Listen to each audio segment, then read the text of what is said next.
누가복음 서론적인 걸 한번 얘기한다 그러면은 신약 성경 중에서 가장 두꺼운 성경이 어디입니까? 우리는 마태복음이 28장으로 돼 있어서 마태복음인지 아는데 분량으로 따지면 누가복음이 제일 깁니다.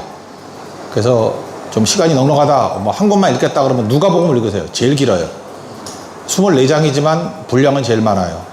그러면 두 번째로 많은 분량의 책이 어디겠습니까? 28장의 사도행전이에요. 둘 다 누가 썼죠? 누가가 썼어요. 그러니까 누가가 쓴 내용이 사실은 두 권 썼지만 분량은 1등, 2등이다. 근데 그 내용이 뭐냐 하면은 아웃사이더의 복음이에요. 그게 누가복음이고, 또 사도행전의 내용은 무엇입니까? 아웃사이더를 다 인사이더를 만드는 거죠. 그죠? 이렇게 이방인들 전도해서 만들어내는 거. 우리가 그 일 하는 거예요. 그래서 예수 믿는 사람들은 아웃사이더에 대한 관심을 가져야 됩니다. 그리고 하나님께서는 인사이드에 너무 오래 머물러서 아웃사이더에 관심이 없는 사람들은 사용하지 않아요. 그래서 아웃사이더를 부르셔서 아싸를 불러서 아싸를 구원하게 만드실 때가 많습니다. 그리고 성경 저자 가운데 유일한 이방인, 그러니까 유대인 아닌 사람 중에 성경 쓴 사람은 누가가 유일해요. 여러분 가운데도 우리도 유대인은 아니지만 누가같이 아웃사이더에서 중심 인물로 쓰임받는 하나님의 거룩한 종 되기를 바랍니다. 그리고 마지막에 디모데후서 같은 데 보면은 뭐 데마도 떠나고 다 떠났다. 마지막 내 옆에 누구만 있어요? 누가만 있느니라. 어떻게 보면 복음의 의리의 사나이였어요. 바울이 순교하기 직전까지 옆에 계속 있었던 사람이라고. 그러니까 누가는 참 훌륭해요. 그래서 사도 바울이 했던 사역들을 다 기록할 수 있었던 그런 사람이었다, 이런 생각을 갖습니다. 오늘 두 번째 아웃사이더 내용인데 마리아입니다. 여기 마리아를 보니까 나사렛 처녀 마리아 이런 얘기가 나오죠. 나사렛 처녀. 그러니까 나사렛에 살고 있다. 26절에 나오잖아요. 갈릴리 나사렛. 나사렛이라는 게 구약에 읽어보신 분들 있습니까? 없어요. 구약에 물론 나사렛이 넷제르라고 하는 싹이라는 것에서 나왔다라고 유추하죠. 그러나 나사렛이라는 동네는 없어요. 그리고 중간기의 기록에도 없어요. 탈무드 기록에도 없어요. 1세기 일반 세속사에서도 없어요. 그러니까 유대가 충청 남북도 그 정도래잖아요. 이렇게 크지 않은 나라인데도 불구하고 이름이 알려지지 않은 성읍이 그게 나사렛이라고. 그러니까 굉장히 촌동네다, 그런 겁니다. 뭐 요즘 젊은이들이 표현하는 거면 듣보잡, 듣지도 보지도 못한 잡스러운 동네. 그게 나사렛이에요. 그래서 요한복음 1장에 보면은 빌립하고 나다나엘하고 대화를 하죠. 내가 메시아 만났다 그랬더니 어디? 나사렛? 그랬더니 나다나엘의 첫 번째 반응이 나사렛에서 무슨 선한 것이 날 수 있느냐. 그러니까 나사렛이 아무것도 아니라고요. 근데 저는 나사렛 잘 알거든요. 이스라엘의 어떤 도시보다 나사렛을 잘 알아요. 이유는 뭐죠? 예수님 때문에. 그래서 예수님의 별칭이 나사렛 예수였다고요. 성경에 20번 나와요.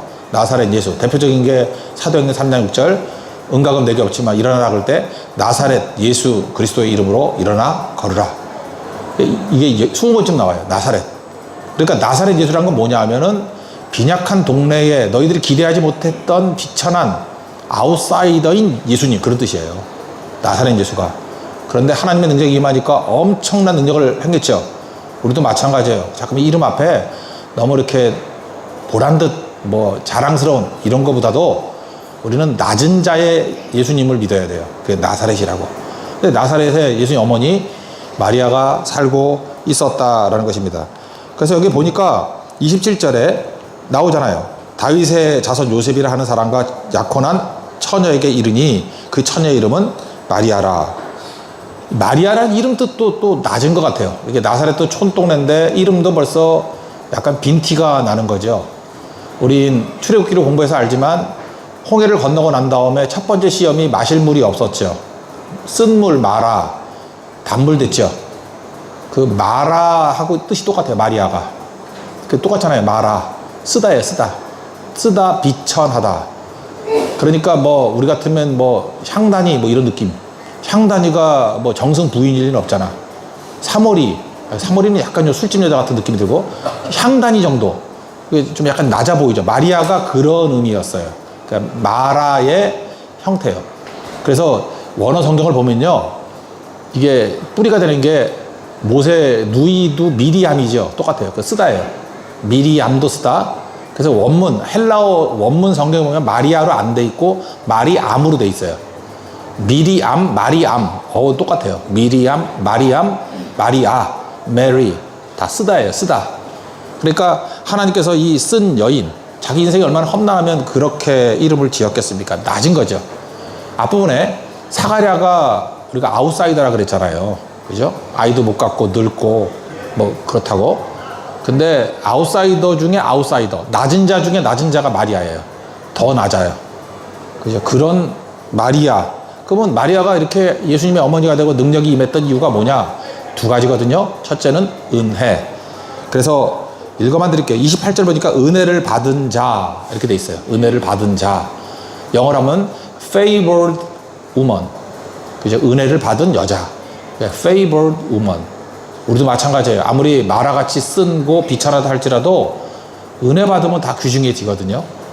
저는 이 선한 사마리아의 집 여기 와보니까 우리 처음 오신 분들 알잖아요. 이 건물이 제일 신형 건물이었고 나머지 다 이렇게 황무지였어요. 그죠? 그러다가 판자로 만든 집들이었는데 뭐 여기저기서 헌금해가지고 세워지게 됐고 이 에어컨도 이건 사실 우리가 해준 거거든. 에어컨 뭐 의자 저거 그죠? 여기 보면 흙 묻은 의자 있잖아요. 그거에다가 다 그래서 100개 사가지고 넣어주고 뭐 새로 짓고 뭐 많이 달라졌죠. 저는 이게 은혜라고 생각해요. 은혜를 받은 학교, 은혜를 받은 교회, favored woman, 은혜를 받은 여자. 그러면 모든 게 다 되는 거예요. 30절도 그렇게 나오죠. 은혜를 입었다. 제가 보니까 교만한 사람의 특징은 대가로 살아요. 그러니까 내가 뭘 했으니까 대가 뭐 줄래요. 그렇지만 겸손한 사람은 은혜로 산다고. 그러니까 대가로 살지 말고 은혜로 사십시오. 우리 인생도 마찬가지예요. 너 나한테 해준 게 뭐야. 그래서 이렇게 대가를 가지면 거래가 돼버리거든요.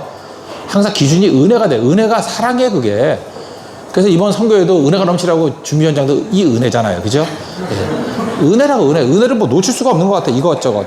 은혜를 붙들면은요 풍성해지는데 대가를 붙들면은 항상 영적 영양실조에 걸리게 돼 있습니다. 그러니까 우리가 영양실조에 걸리지 않으려고 그러면 어떻게 되죠? 대가는 내 힘을 의지하고 경험을 의지하고 자격 따지고 그럴 때 이게 대가라고. 대가는 사실 마지막에 가서 남는 게 없어요. 근데 하나님의 은혜를 받고 우리도 받은 은혜가 있으니까 은혜의 원리로 흘려보내는 것, 그게 성도의 모습이겠죠. 근데 예수님의 어머니 마리아가 한마디로 얘기할 때 그는 은혜의 여인이었다. 이런 걸 잊지 않았으면 좋겠어요. 그래서 이름이 마라잖아요. 마리아. 은혜는 모든 쓴 것을 이긴다. 오늘도 우리 인생 가운데 쓴 부분이 있거든요. 내가 감당해야 될 십자가도 있고 짐도 있고. 우리 사모는 여기 처음 오니까 오자마자 이렇게 눈물이 난대. 그래서 막 울더라고. 그러니까 이 정도 부분이 우리 옛날에 왔을 때 우리 통곡을 해야겠네. 그죠? 그런 것 같아요. 그죠? 근데 저도 보니까 감동이 있었어요. 저도 눈물까지는 아니었지만 이렇게 찡한 게 있었어요. 그죠? 아이들이 처음에는 130명인데 지금 330명이라 해야 되잖아요. 점점 학교도 틀을 잡아가는 것 같고, 복음도 증거하는 것 같고, 참 좋은 것 같죠? 그게 바로 뭐예요? 은혜라고, 은혜. 우리도 남자들도 favored man이 됐으면 좋겠고, favored woman 됐으면 좋겠고, 우리 교회도 favored church.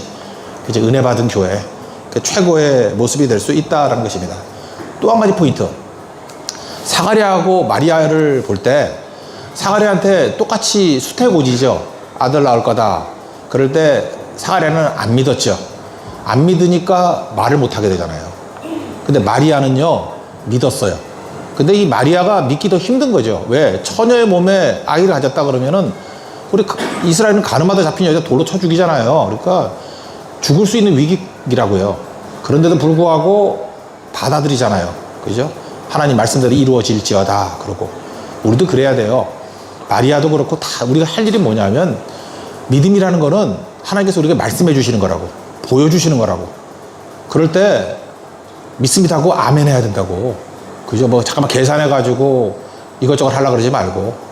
오늘 선교사님도 굉장히 웃기려고 그랬지만 썰렁한 의미였지 않습니까? 어떤 수학 최고 1타도 맞추지 못하는 문제, 하나님이 우리에게 주신 은혜. 근데 그 썰렁한 게 난 지금도 감동이 남는 거예요. 참 은혜가 되더라고. 맞아. 어떤 수학으로도 하나님의 은혜를 어떻게 셀 수가 있겠어요. 그죠? 그러니까 바로 그거라고. 하나님의 은혜를 항상 셀 수 없는 거와 마찬가지로 주님께서 우리에게 주신 모든 것들을 그 믿음으로 받아들여야 된다고요. 우리는 작거든요. 작으니까 하나님 우리를 커지게 만들려고 우리가 상상도 못하는 것들 자꾸만 던진다고. 될 거야. 그죠? 그거에 대한 꿈이 있어야겠죠. 그런 놀라운 일들이 하나님 앞에 있기를 원합니다. 그래서 절대로 사하랴같이 이제 업그레이드 된 거죠. 의심으로 반응하면 말 못하게 돼요. 근데 마리아같이 믿음으로 반응하면 된다라는 것입니다. 그 믿음의 반응 제가 읽어드릴게요. 37절인데 대저 하나님의 모든 말씀은 능하지 못하심이 없느니라. 마리아가 이르되 주의 여정이오니 말씀대로 내게 이루어지이다 하매 천사가 떠나니라. 저는 마지막으로 이 말씀을 꼭 해주고 싶어요. 많은 사람들이 능력자가 되기를 원해요. 돈도 많이 벌고 뭐 헌금도 많이 하고 봉사도 많이 하고 하나님 내게 능력을 주십시오. 능력 많은 자에 대한 꿈보다도 능력을 믿는 자가 되십시오. 제가 볼 때 훨씬 더 많은 일을 해요. 능력 못 받아도 괜찮아요. 나는 우리 죽을 때까지 몸도 약하고 저는 여기 능력이 점점 사라져. 여기 올 때 지난번 왔을 때는 건강했는데 저는 폐 3분의 1 자르고 왔잖아 지금. 1700m 정도 될 때 약간 가슴이 눌리더라고. 그 피로가 좀 빨리 와요. 그래서 제가 딴 거 안 하고 좀 쉬고 그러는데 옛날에 제가 능력자가 되길 원했거든. 근데 하나님은 능력을 거두어 가시더라고. 그러니까 능력이 많은 자가 되기보다는 이제는 능력이 없으니까 하나님의 능력을 믿는 자가 되더라고. 그렇지, 내가 못하면 또 하면 되지. 능력을 믿어요. 그래서 오늘 점심 때 제일 큰 메인 예배 제가 하고 싶었지만 제일 젊은 이진우 목사님한테 맡겼어요. 능력의 종일 줄로 믿습니다. 난 믿으면 되잖아. 내가 하면은 준비를 해야 되는데 믿으니까 뭐 그냥 믿으면 되겠더라고 뭐. 그래서 오늘 밥도 못 먹잖아. 그냥 믿으면 되는 거라고. 또 저녁에는 마을 집회인데 두 번째로 큰 거예요. 그래서 우리 더 선배인 민 목사님이 또 저녁에 하시고. 그래서 이렇게 나눠 하면 되겠더라고. 그죠? 그래서 저도 마찬가지예요. 여러분들도 능력 많은 자가 되기보다는 하나님의 능력을 믿는 자가 됩시다. 그죠? 우리 말세에 믿음을 보겠는 자 그랬잖아요. 일 안 해도 괜찮아. 약해도 괜찮아. 뭐 부족해도 괜찮아요. 하나님의 능력을 믿는 자 되기를 원합니다. 항상 승리하게 될 것입니다. 네, 다 같이 자리에서 일어나겠습니다. 우리 꿈아웃 찐따위에서 다시 한번 찬양하고 우리 다 같이 한번 한 목소리로 기도하는 시간 갖도록 하겠습니다.